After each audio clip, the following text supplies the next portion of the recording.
Hello guys, আসসালামু আলাইকুম। সবাই কেমন আছেন? আশা করি ভালো আছেন। ভায়া.26-এ আপনাদেরকে স্বাগতম। আমি চলে এসেছি আবার সেই ঘরে। দেখতে পাচ্ছেন আমার আরিফ ভাই একটু কাজ করতেছে, তার সাথে এখন কিছু কথা বলবো। চলুন আমরা কথা বলি। তো আরিফ ভাই, আপনি কি কাজ করতেছেন একটু বলতে পারবেন?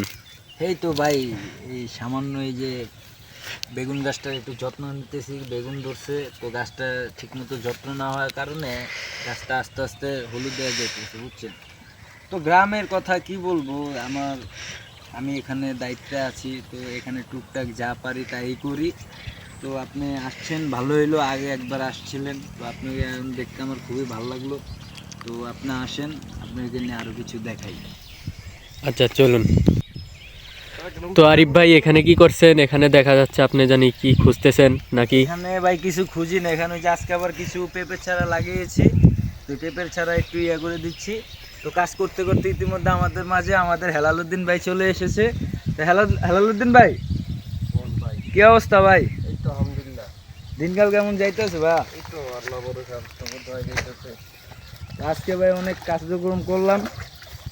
তো আপনি খাওয়া দাওয়া করছেন ভাই? ও ভাই, দেখ আল্লাহ ভরসা সারছি ভাই, সাইরা দিছি, এটা সাইরা দিছি। এটা পানি হবে আবার ইয়ে কোনো লাগবে না, উড়ান লাগবো না।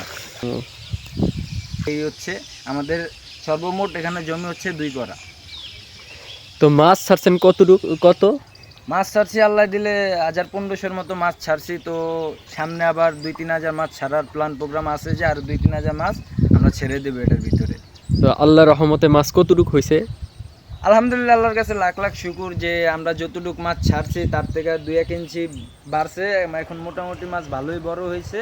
তবে এখন তো আর মাছ ধরা সম্ভব না, মাছ ধরতে তো তারও এক থেকে দেড় থেকে প্রায় 2 মাস সময় লাগবে মাছ ধরতে।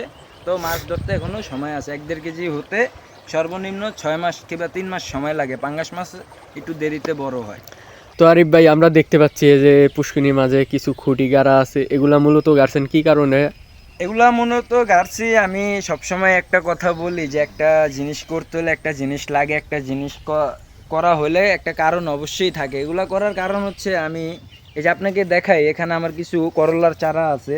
তো এই করলার চারাটা যখন এটা বড় হবে তখন এটা একটা বাউনি বলতে আমাদের দেশে ভাষায় বলে বাউনি, যেটা ঝাঁকা। এটা ঝাঁকা সিস্টেম একটা আমি ফ্রেম তৈরি করছি। আপনারা দেখতেই পারছেন যে 4 কোণে একটা ফ্রেম আছে।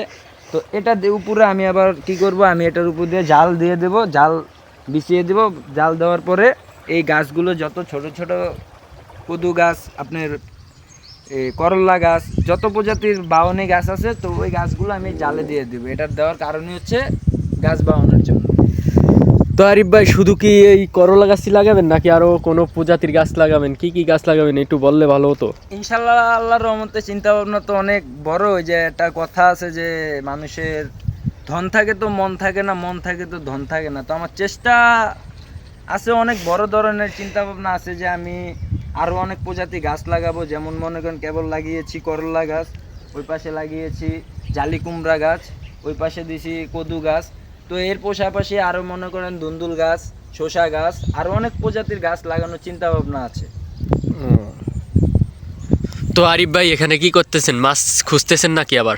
না না ভাই, এখানে হচ্ছে মেনত পানি ঘের আটকায় পানি রাখা লাগে। তো তো এখন জোয়ারা পানি আসছে, তো এখন একটু পানি ভিতরে নিয়ে রাখতেছি। কারণ আপনি যখন খরা, যখন রোদ ওঠে তখন পানির অনেক সংকট হয়ে যায়। তো এর জন্য আমরা একটু লাইন করে দিচ্ছি যেন পানিটা ভিতরে যাইতে পারে। পানি ভিতরে যাওয়ার জন্য এখানে পাইপ দিয়ে দিচ্ছেন না ভাই? এখানে একটা পাইপ আছে, তো ওই পাইপটা এখন খুঁজতেছি কোন জায়গায় পাইপটা আছে, দেখতেছি। পাইপটা খুব সম্ভবত এদিকেই আছে, দেখা যাক। আচ্ছা ভাই, খোঁজেন, দেখি আমরা একটু। ভাই তো দেখুন দর্শক, পুষ্কুনি, শুধু পুষ্কুনি মাছ ছাড়লে হবে না, যে পুষ্কুনির শ্যাওলা, বন জঙ্গল এগুলো পরিষ্কার করা লাগে, পরিষ্কার পরিচ্ছন্নতা রাখা লাগে, নাইলে কিন্তু মাছের ক্ষতি হয়। আর আরিফ ভাই, একটা বিষয় লক্ষ্য করছি, এই যে মাঝে একটা উচ্চ আছে, এটা কি কারণে মূলত? এটা মেনত রাখার কারণ হচ্ছে, এটার ভিতরে কিছু মরিচ গাছ লাগানোর চিন্তা ভাবনা আছে, যেটাকে বলে বোম্বাই মরিচ গাছ। তো এটা রাখার এই উদ্দেশ্য, এটাতে আমরা কিছু বোম্বাই মরিচ গাছ লাগাবো, এটা রাখার এই একটা কারণ। ও, একের ভিতরে সব? জি জি, এটা পাঁচমিশালি একটা প্রজেক্ট। একের ভিতরে সব মাছ থেকে শুরু করে তরি তরকারি যা যাবতীয় যা আছে শুধু ধান চাউলটা বাদে, কারণ ধান চাউলের জায়গা থাকলে ওইটাও করে নিতাম। এই যে পাশে দেখতেছি ক্ষেত আছে, এগুলা কার? এগুলা মানুষের ক্ষেত, এগুলো এখানে ধান চাষ করে, কেউ গম চাষ করে, যে যার যখন যে সিজন অনুযায়ী আমাদের এই ভোলা দেশে এগুলা চাষ করা হয় সিজন অনুযায়ী। ও আচ্ছা। তো দাদা ঘাস কাটে গুনে দে। তো দেখতে পাচ্ছেন জঙ্গল পরিষ্কার করা হচ্ছে দর্শক।